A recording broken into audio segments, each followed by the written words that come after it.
dipersembahkan oleh Halo pemirsa, selamat datang di podcast Ruang Publik TV 9 Nusantara yang dipersembahkan oleh DPRD Provinsi Jawa Timur. Masih bersama saya Sima Perwira dan lagi-lagi saya ditemani oleh Komisi D dari DPRD Provinsi Jawa Timur. Kali ini dari fraksi Nasdem bersama dengan Bapak Husul Arif Esos yang merupakan anggota Dewan dari Dapil Kota Kabupaten Kediri. Betul, Mbak Sima. Halo, Assalamualaikum. Waalaikumsalam, salam sehat Mbak Sima. Salam sehat. Ini kalau saya melihat di internet, jenengan ini akrab disapa dengan sapaan Pak Pipin, Mas Pipin. Betul. Tapi untuk kali ini khusus, saya manggilnya apa nih enaknya? Boleh panggil Arif, sesekali boleh panggil Pipin lah. Baiklah kalau begitu. Ini memang sapaan akrabnya Bapak begitu ya, Betul, di Mas. dapilnya? Iya betul. Baik. Dengar-dengar juga sebelum melangkah ke DPRD Jawa Timur nih juga sempat menjadi anggota legislatif di Kabupaten Kota Blitar. Kabupaten atau kota? Kabupaten Blitar Mbak Sima diberikan amanah sama masyarakat kabupaten di Dapil 1 dari 2019 sampai 2024. 2024 ada dorongan dari teman-teman kerabat dan semualah pendukung untuk mencoba masuk di provinsi dan alhamdulillah diberikan kesempatan lagi sama Allah Subhanahu wa taala yang akhirnya terpilih dari Dapil 8. Pecah telur itu di sini. Nasdem di sana. Tapi luar biasa loh karir politiknya. Langsung bisa kemudian dengan mulusnya melenggang ke kursi DPRD Provinsi Jawa Timur. Itu adalah hal yang gitu ya. Cukup sulit ya diterjang oleh masyarakat gitu atau oleh calon legislatif. Iya, berkat dukungan masyarakat tentunya. Dan apalah artinya Husnul Arif Pipin, tidak ada apa-apanya kalau nggak ada dukungan dari masyarakat. Baik. Gitu, kali ini pemirsa saya ini berhadapan juga dengan bosnya media ini. Pak Husul Arif ini merupakan CEO dari Media Nusantara Network. Iya. Ini ternyata punya beberapa jaringan radio dan juga televisi begitu. Boleh spill dikit-dikit deh. Spill dikit-dikit. Iya Mbak Sima. Jadi berangkat dari dunia bisnis herbal waktu itu, kemudian ada beberapa kegiatan sama temen kaitannya dengan broadcast khususnya radio sekitar tahun 2015-2016 lah. Saya mulai mengenal radio dan alhamdulillah ada peluang usaha dari Kominfo sekitar 2017-2018. Saya ikut di situ dan alhamdulillah diberikan kesempatan untuk lolos beberapa titik. Kemudian juga ada kolaborasi yang bagus juga saya dengan teman Pak Nur Hadi juga melakukan hal yang sama. Jadi ada beberapa radio lah yang ada di Jawa Timur, termasuk ada di Bali dan NTB. Baik. Di Jateng juga nih. Baik. Jadi berarti mengikuti jejaknya Pak Surya Paloh gitu ya? Kalau itu luar biasa. Kalau mengikuti jejak saya melihat dari jauh aja sudah bagus, sudah merasa nikmat. Baiklah kalau begitu. Back to topic ini berarti periode keberapa jenengan di DPRD Jawa Timur? Ini adalah periode pertama. Periode pertama dan mohon doanya diberikan kesehatan, diberikan perlindungan supaya bisa menjalankan tugas dengan baik, Mbak Sima. Amin. Pokoknya kita di sini tuh juga sambil ngobrol dengan santai, jadi boleh sambil ngopi. Oke, gas. Siap, makasih Mbak Sima. Boleh nih bareng-bareng ini. Boleh dong. Menjajaki Komisi D DPRD Jawa Timur. Padahal sebelumnya itu saya juga sempat meriset profil jenengan gitu ya di Komisi 4. Betul, kalau Komisi di kabupaten tentang membidangi tentang Kesra. Ya, kesejahteraan masyarakat. Iya, betul. Kalau di kabupaten, kebetulan kalau kabupaten ini ada 50 kursi. Kemudian ada 4 komisi, di antaranya adalah Komisi 4 yang membidangi Kesra, pendidikan, sosial, termasuk juga BPBD. Kemudian di provinsi ini diberikan tugas sama partai untuk duduk di Komisi D, yang kebetulan mitranya adalah pembangunan. Jadi Komisi D ada Komisi Pembangunan, Mbak Sima pasti paham lah. Sudah sering bertemu dengan teman-teman yang ada di Komisi D. Amin, gitu, amin. Belajar sama-sama gitu ya, untuk menjembatani apa yang diresahkan oleh masyarakat gitu ya. Kebetulan saya ngobrol-ngobrol gitu, Pak Husul. Nah, kalau misalkan sebelumnya di Komisi 4 DPRD Kabupaten Kota Blitar, Kabupaten Kediri. Kemudian saat ini di Komisi D itu pindah-pindah, memang seharusnya seperti itu atau harus siap ditempatkan di mana saja? Ya, Tentunya kami harus siap, Oke. ditempatkan, diberikan tugas oleh partai untuk duduk di komisi D, komisi E, komisi ABC dan seterusnya harus siap. Dan Betul. prinsip tentunya partai ini dalam hal ini adalah DPW, ada beberapa pertimbangan. Jadi beberapa pertimbangan yang pasti adalah kaitannya dengan background pendidikan atau background pekerjaan maupun background pengalaman. Ya, kemudian saya ditempatkan di komisi pembangunan ini. Ya, tentunya ada harapan baru, ada insight baru, dan saya juga harus belajar banyak Ya. terhadap atau dengan mitra kerja maupun dengan komisi yang saya bidain ini. Ya, Gitu, ya, Mbak. ya. Komisi D terkait dengan pembangunan, ternyata salah satu yang jadi fokus bahasan dari Komisi D belakangan ini adalah tentang sampah. Di Betul, Jawa betul, Timur Mbak. ini semakin banyak populasinya, semakin tinggi juga tingkat konsumennya, Betul, begitu ya. tingkat konsumsinya. Tingkat konsumsinya Betul, begitu iya. ya. Kemudian juga kita melihat ternyata Jawa Timur ini menjadi penyumbang sampah kedua senasional, se-Indonesia, cukup memprihatinkan. Iya, Tapi iya. kita juga nggak bisa menyerah atau berpangku tangan gitu Iya, ya. iya. Karena ternyata memang sudah dibangun beberapa Iya. TPST, TPAT di Jawa Iya. Timur begitu ya. Iya. Eh, tapi gimana menurut Pak Husnul, Pak Arief? Iya, jadi Jawa Timur dengan populasi 41 juta jiwa, ada 38 kota kabupaten. Kemudian sampah yang dihasilkan di Jawa Timur ini kurang lebih sekitar 5 juta per tahun, 5 juta ton. 5 juta ton per tahun ini, informasi yang saya dengar bahkan itu sudah lebih. Sudah lebih dari angka itu. Artinya setiap harinya di Jawa Timur ini kurang lebih ada sekitar 13,3 sampai 15 ribu ton ya, jumlah sampah yang dihasilkan. Kalau kemudian satu kabupaten ini bisa sekitar 450-480 ton, luar biasa banyaknya. Nah, produksi sampah atau timbulan sampah yang sedemikian ini tentunya ada beberapa faktor selain jumlah penduduk. Ada juga ketika kita melihat pertumbuhan ekonomi suatu daerah, maka akan otomatis mengikuti. Di situ ada gaya hidup, di situ ada kebutuhan ekonomis yang kemudian akhirnya memproduksi sampah. Contoh mungkin seiring dengan pertumbuhan ekonomi, perkembangan ekonomi, dulu kita makan ini pakai daun pisang ya Mbak Sima, di masa kecil saya daun jati. Sekarang ini junk food, kemudian fast food, ini tempat sajian makannya ini sudah styrofoam plastik gitu kan. Dan ini kan pasti lebih sulit diurai dibandingkan dengan menggunakan bungkus-bungkus yang sifatnya alami, daun-daun tadi. Kemudian kita mungkin ingat beberapa puluh tahun yang lalu, mungkin Mbak Sima juga mungkin merasakan ya, masa kecil saya pasti iya. Ketika masih bayi kita menggunakan popok yang kemudian bisa dicuci beberapa kali karena menggunakan kain. Kalau perkembangan sekarang dengan pemajuan ekonomi, kemudian pemajuan dunia teknologi, kemudian sekarang ada namanya popok yang sekali pakai habis gitu kan. Mereknya A sampai Z itu baunya, dan ini tentunya memunculkan problem baru. Ini sulit diurai. Nah,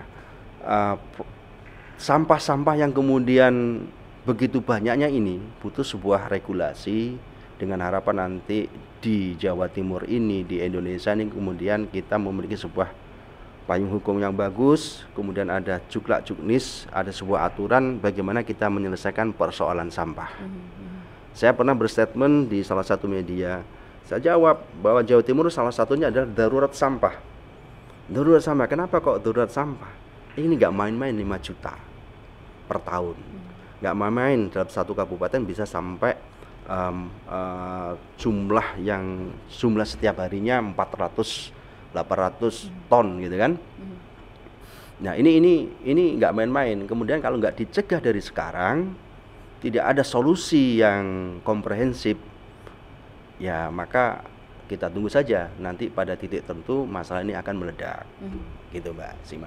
Apalagi jumlah kontribusi sampah terbanyak itu adalah berasal dari rumah tangga begitu Pak ya? 60%. 60%. Kurang lebih 60% itu adalah sampah-sampah yang kemudian setiap harinya itu sebenarnya diproduksi oleh rumah tangga, gitu kan.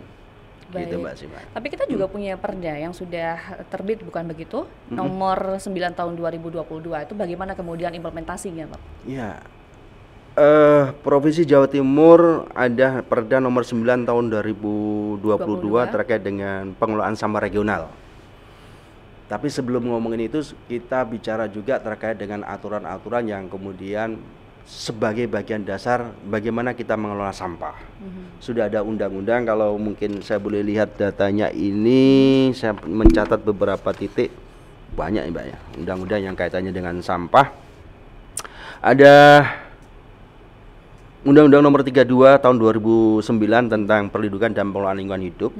Kemudian ada Undang-Undang nomor 23 tahun 2014 tentang kewenangan pengelolaan sampah. Kemudian ada lagi Perpres tahun 2017 terkait dengan target pengurangan sampah, yang mana ditargetkan nilainya itu ada 30% atau 7%. Nah, kemudian di Jawa Timur kita punya Perda nomor 9 tahun 2022, kemudian sudah ada lagi Pergub yang kemudian terkait dengan pelaksanaan teknisnya. Bahwa dengan Perda nomor 9 tahun 2022 ini harapannya besar ada pengelolaan sampah regional. Sampah regional ini berarti melibatkan lebih dari satu kota atau kabupaten. Ada sinergi, tidak pada satu kabupaten saja. Jadi pasti lebih. Provinsi Jawa Timur ada 3 titik yang kemudian menjadi pilot project. Di antaranya adalah Kota dan Kabupaten Kediri, Kediri Raya. Kemudian ada Kota dan Kabupaten Probolinggo, dan terakhir itu ada di Sidoarjo, Mojokerto, Lamongan, Gresik. Tapi sampai saat ini sepertinya pelaksanaan dari perda tersebut atau wujud ya, ngapunten, wujud dari pengelolaan sampah regional ini masih belum berjalan, Mbak Sima. Kenapa demikian? Ada banyak hal yang kemudian mendasari pastinya ya. Satu, bahwa ketika bicara kerjasama lebih dari satu kabupaten kota harus ada kesepahaman dulu kedua belah pihak. Karena kemudian ini urusan sampah. Nah, siapa yang ketempatan? Artinya ketempatan berarti harus merelakan tanahnya untuk digunakan bersama-sama. Yang notabene itu adalah bukan menjadi wilayah administratifnya. Yang kedua, bicara sampah ini nggak hanya sekedar pemrosesan, tapi juga pembuangan. Nah, kalau pembuangan maka banyak kajian yang harus dilakukan, jauh dari pemukiman, kemudian jauh dari sumber mata air. Kemudian ada banyak hal yang kemudian harus dipenuhi supaya ketika itu dijadikan sebagai TPA regional, TPAS regional ini benar-benar clear, tidak ada kendala di lapangan. Nah, apa yang kemudian kendala yang lainnya? Saya mungkin mengadop yang terjadi di Kediri Raya. Di Kediri Raya itu sudah banyak proses yang sudah dilalui lebih dari 2 tahun, Mbak Sima. Lebih dari 2 tahun proses TPA, pembangunan TPAS regional ini. Sudah ada titik yang kemudian disepakati bersama kedua kota kabupaten ini, yaitu di Desa Surat, Kecamatan Mojo, Kabupaten Kediri. Kemudian sudah banyak koordinasi, kemudian sudah banyak komunikasi dari provinsi maupun kota dan Kabupaten Kediri sudah berproses. Dan informasi yang saya dengar, jalan menuju tempat pembuangan akhir sampah regional ini juga sudah diproses. Prinsip sudah siap Kabupaten Kediri.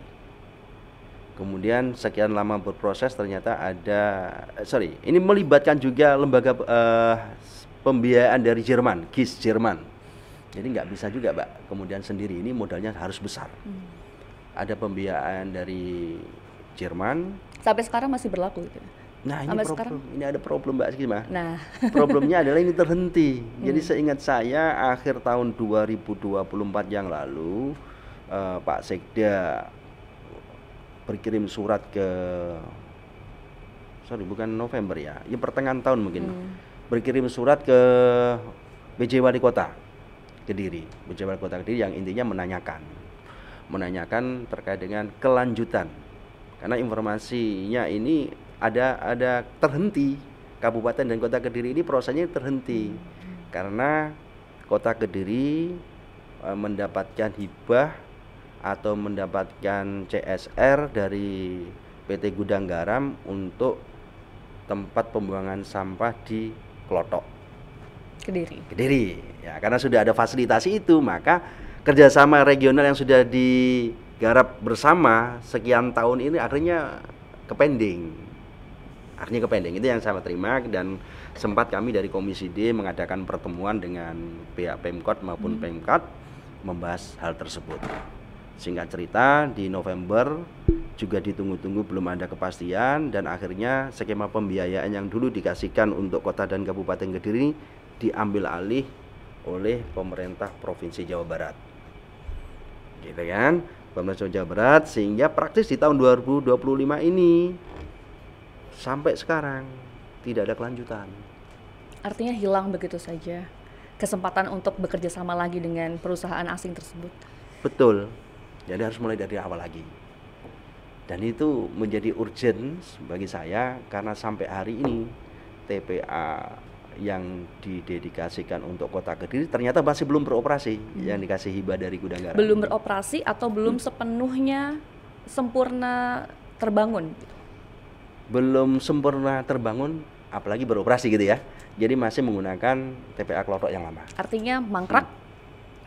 Belum digarap. Belum dikerjakan. Belum dikerjakan. Bahkan belum dikerjakan. Belum dikerjakan. Jadi masih menggunakan TPA yang lama, TPA Klotok. Dan itu ketika bicara kapasitasnya saya agak lupa Mbak ya. Intinya ada over capacity dengan produksi sampah yang ada di Kota Kediri. Jadi kalau saya pernah berstatement TP Kota Kediri ini harusnya di pertengahan Juni ini harusnya sudah over. Kalau dengan TPA yang existing yang ada di Klotok. Kemudian Kabupaten Kediri estimasi tahun 2027 awal harusnya over. Maka harus cari solusi dari awal, entah kerjasama dengan Kementerian Pusat terkait dengan pengelolaan sampah ini. Oke. Kalau Anda boleh Anda boleh berpendapat begitu ya. Apa yang kemudian jadi asumsi Anda ini kenapa ya kira-kira kerjasama ini bisa terhenti gitu? Artinya ada yang perlu dievaluasi dong terkait dengan kerjasama ini, entah itu dari skala perjanjian ya, mungkin perizinan mungkin atau dan lain sebagainya. Betul, Mbak Sima. Jadi yang inisiasi awal waktu itu malah Kota Kediri. Waktu itu di pemerintahan wali kota yang lama sudah mengajukan kerjasama regional ini.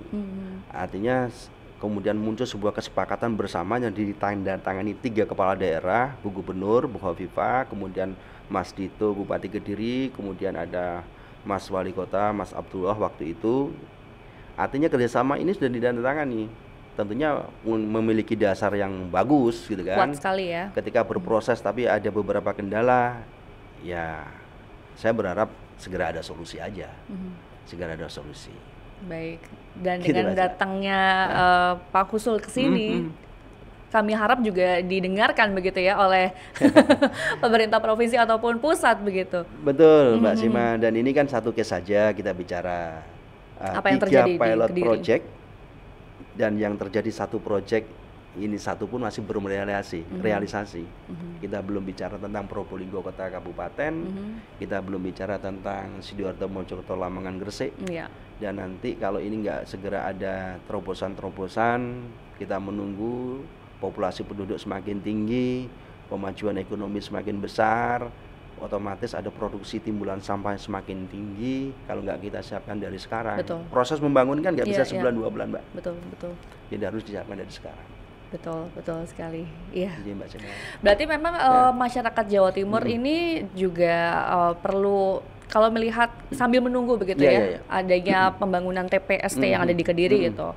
Artinya masyarakat di Kediri ataupun di Jawa Timur ini perlu bersikap seperti apa nih untuk mengurangi adanya timbunan sampah supaya memitigasi karena kan tadi fasilitasnya belum terbangun. Artinya kan kita harus punya karakter yang kuat begitu ya, untuk mengendalikan diri, untuk kemudian tidak sembarangan membuang sampah begitu Pak, atau kemudian juga lebih memperhatikan lingkungan lagi begitu, supaya timbunan sampah tidak muncul. Iya, ini penting Mbak Sima ya. Urusan sampah ini bukan urusan pemerintah provinsi saja. Urusan sampah ini kemudian juga bukan menjadi kewajiban pemerintah kabupaten kota. Urusan sampah ini kemudian juga tidak menjadi kewajiban orang per orang. Jadi semua pihak harus bekerja sama. Mulai dari masyarakatnya, kemudian pemerintah kota kabupatennya, provinsi, bahkan kita melibatkan swasta. Apa yang kemudian bisa disinergikan? Satu, kita bicara anggaran. Kemampuan fiskal suatu daerah pasti berbeda-beda, baik provinsi, kota maupun kabupaten. Nah, ini ada sinergitas yang kemudian bisa dilakukan seperti program untuk TPAS regional ini. Ada kolaborasi, melibatkan pihak lain. Kita juga dari sisi pembiayaan mungkin bisa melibatkan beberapa pihak swasta melalui dana CSR-nya, khususnya nanti diterapkan di lingkungan masing-masing company-nya, bagaimana dilakukan pola pengelolaan sampah yang baik dan benar sampai hulu, dari hulu sampai hilir. Kemudian masyarakatnya, masyarakatnya ini bagaimana membangun kesadaran, kesadaran bahwa budaya bersih, tidak membuang sampah sembarangan, kemudian memilah dan memilih sampah dan seterusnya. Ini juga harus paham. Ketika semuanya memahami konsep, memahami kewajibannya masing-masing, memahami lingkungan, saya yakin nanti ada solusi. Nah, ini kita juga bersyukur Mbak Sima bahwa di Jawa Timur itu hampir semua kabupaten memiliki program-program yang terkait dengan persampahan. Di Surabaya ini sudah ada TPS regional, 3R, TPS 3R, reuse sama recycle gitu kan. Kemudian di beberapa kota kabupaten lain juga ada, kemudian ada TPST juga sudah ada. Tidak hanya TPS saja, tapi sudah ada beberapa kabupaten, tidak hanya satu, ada beberapa titik itu kan sudah ada TPST-nya. Di Jawa Timur ini dari 38 kota kabupaten sudah ada sekitar 40 ya. 40 meskipun belum bisa sampai 100% mensolusikan persoalan sampah. Jadi sekali lagi ini ada tanggung jawab kita bersama, bagaimana kita kemudian care dan aware terhadap persoalan sampah, Mbak Sima. Iya, betul sekali. Karena sampah semakin menggunung, tapi ternyata tempat pengolahannya cuma sedikit. Betul. Nah itu. Yang ada nanti merusak lingkungan begitu ya Pak ya? Iya. Jangan sampai kayak gitu tuh pemirsa dan juga Pak Kusul. Iya. Kemudian apa yang kemudian diperjuangkan saat ini, langkah konkretnya begitu agar regulasi tadi yang Perda nomor 9 tahun 2024 bisa diimplementasikan dengan baik, karena katanya jenengan ini kurang optimal begitu ya. Iya. Dan kemudian terkait dengan pembangunan TPST di Kediri tadi agar bisa berjalan dengan TPAS yang ada di Kediri tadi itu bisa berjalan dengan sebagaimana mestinya begitu. Iya, tentunya kami mendorong pemerintah Provinsi Jawa Timur, Mbak Sima, melakukan komunikasi sinergi yang baik dengan kota kabupaten. Bagaimana solusi di setiap kota dan kabupaten. Tentunya case per case-nya beda-beda, populasinya beda, tingkat perekonomiannya berbeda, tentunya ada persoalan yang berbeda, wilayahnya juga beda. Ada pendekatan-pendekatan dan ada sinergitas yang kemudian dibangun. Yang kedua, saya mengapresiasi juga teman-teman dari Dinas Lingkungan Hidup, gitu kan, bahwa sudah banyak program yang kaitannya dengan pengelolaan sampah, sosialisasi juga sudah disampaikan oleh Kabid Persampahan, program-program desa hijau itu juga sudah dilakukan. Intinya sudah ada kegiatan dan kami mendorong terus bahwa itu terus dilakukan. Tentunya juga butuh dukungan dari pihak lain termasuk swasta, bagaimana bisa berkolaborasi memastikan bahwa persoalan sampah ini bisa benar-benar terurai, bisa benar-benar tersolusikan. Dan untuk TPAS regional yang ada di Kediri, saya mendorong Pemprov ini juga tetap menjadi jembatan kota dan kabupaten Kediri. Mari duduk kembali, kita diskusi Ini berarti belum ya? Belum. Dan saya sudah menyampaikan itu. Mhm. Kita diskusi lagi karena ini menjadi penting. Tadi yang saya sampaikan di awal, Mbak Sima, Kediri ini informasi yang saya terima mungkin awal tahun 2027 TPA yang ada di Sekoto, Badas itu sudah over okupansi nanti. Kemudian yang di Klotok ini harusnya di bulan ini sudah penuh, gitu kan, over capacity. Maka sambil menunggu semuanya berjalan, ada komunikasi yang dibangun kedua kabupaten kota, kemudian hadir di situ provinsi, harapannya ada solusi yang terbaik. Dan saya mengapresiasi juga beberapa TPS-TPS yang ada di kota dan Kabupaten Kediri yang sudah mandiri melakukan kegiatan yang proaktif untuk mengurai persoalan sampah yang ada di kota dan Kabupaten Kediri. Artinya perlu terjalin juga kerjasama dengan kota lain begitu ya, seperti Probolinggo tadi, untuk tadi over kapasitas tadi biar bisa terurai begitu Pak? Kalau kerjasama pastinya dari sudah kota, dibuka belum kabupaten komunikasinya? yang bersebelahan, Mbak Sima. Okay. Jadi kalaupun kota Kabupaten Kediri nanti nggak bisa jalan, bisa jadi Kabupaten Kediri dengan Kabupaten Tulungagung, bisa jadi Kabupaten Kediri dengan Kabupaten Blitar.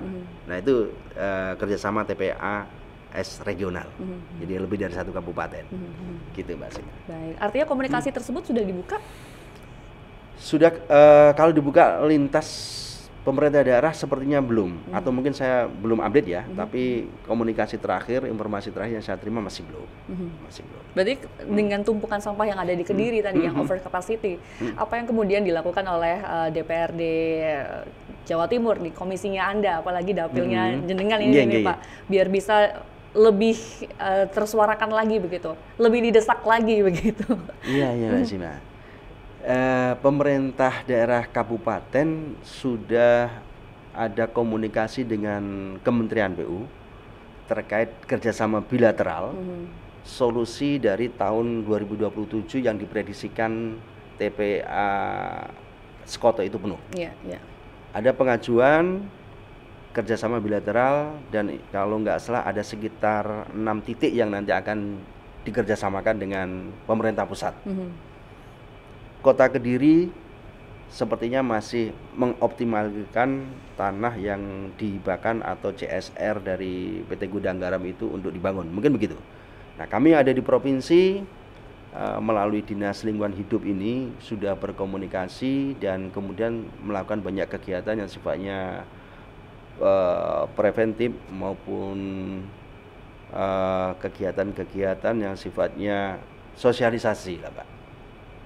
Masih sosialisasi. Masih solid. Actionnya ada. Salah satunya sudah ada kegiatan yang kemudian memberikan penyuluhan sekaligus pemberian fasilitas, fasilitas alat untuk apa ya? Ada 3 roda, ada pencacah sampah dan seterusnya itu, Pak. Untuk solusi awal mungkin begitu ya. Baik.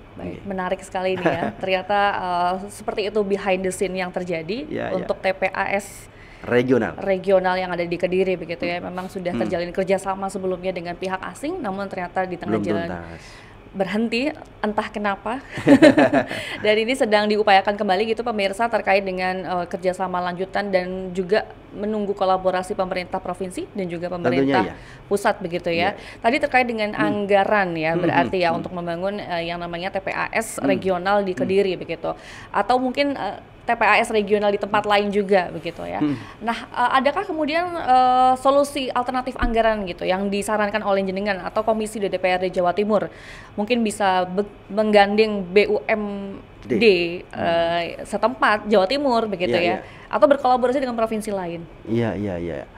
Sejauh ini yang saya pahami kalau untuk kerjasama regional ini, TPAS regional ini kerjasama lebih dari 1 kota kabupaten, pembiayaannya memang agak gede dan butuh fasilitasi praktisi yang kemudian paham di situ, Mbak. Jadi waktu itu melibatkan KIS Jerman itu tentunya adalah lembaga yang kemudian sudah paham itu termasuk pembiayaannya.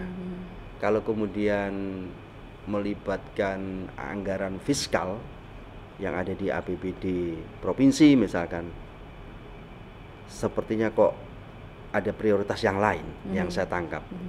Tapi bicara pihak ketiga, pembiayaan swasta ini, saya yakin ada, Mbak.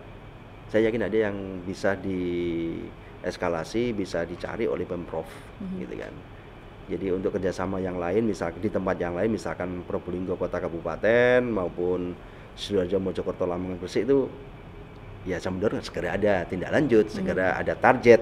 Tahun depan ini harus apa, tahun berikutnya apa, supaya tahapan-tahapan ini bisa dilalui dengan bagus, kemudian kita bicara analisa yang bagus, perencanaan yang bagus, sehingga hasilnya nanti ada hasil yang bagus. Baik, saya pernah juga ngobrol sama rekan sesama komisi di DPR yang konkret antara pemerintah Provinsi Jawa Timur dengan pihak-pihak swasta. Ini kan sebenarnya pihak swasta juga banyak ya punya tempat pembuangan akhir atau tempat pengolahan akhir terpadu begitu.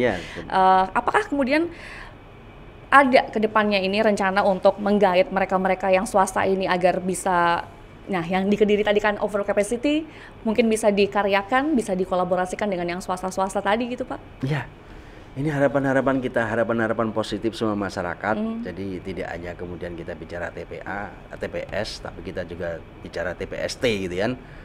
Ada beberapa provinsi, ada beberapa kabupaten lain di luar Jawa Timur yang kemudian mengelola sampah secara terpadu, kemudian ada juga mengelola sampah yang kemudian ada outcome-nya berupa bahan yang lain.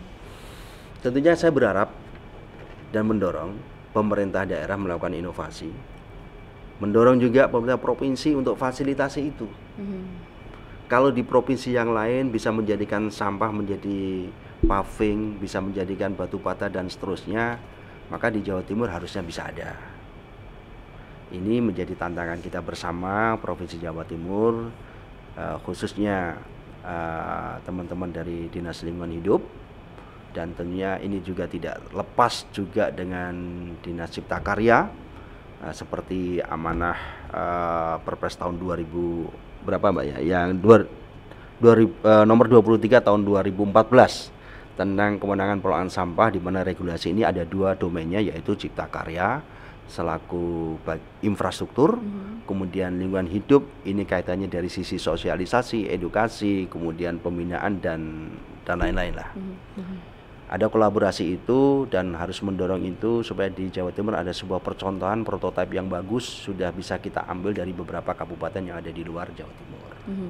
Baik. Kemudian tantangan, kalau tadi saya mendengar jawaban dan jenengan gitu ya Pak ya, ada tantangan dari pemerintah juga.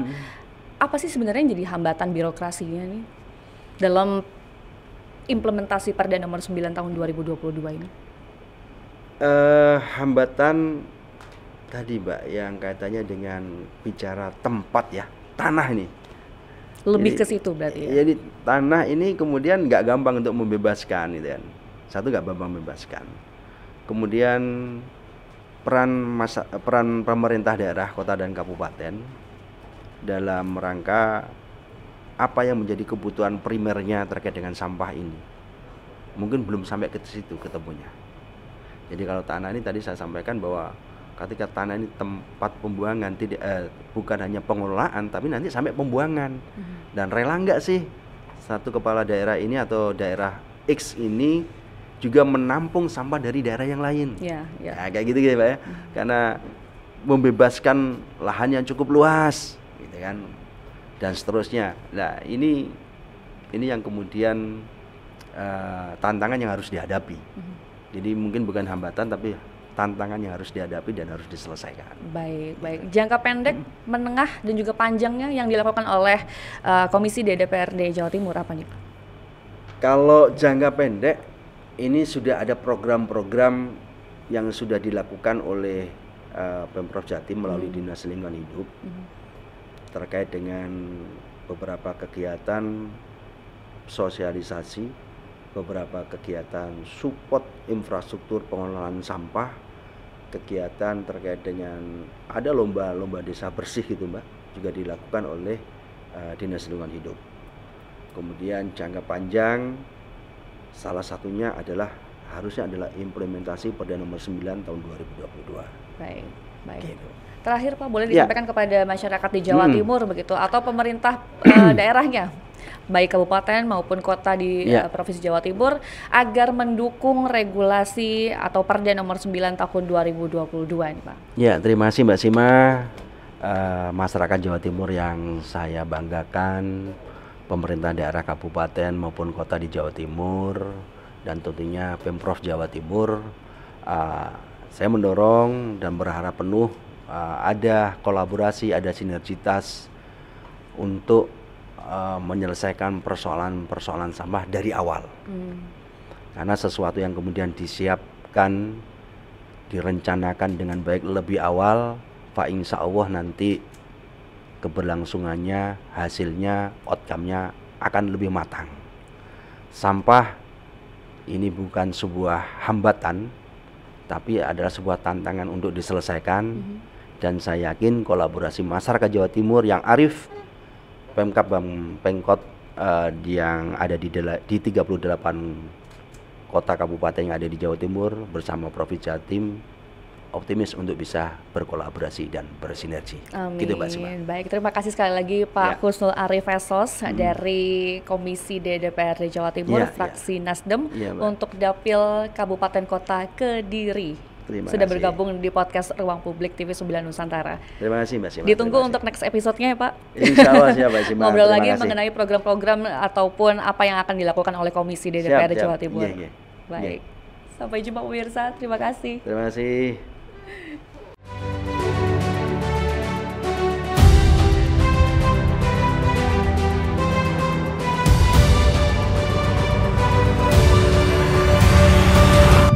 Acara ini dipersembahkan oleh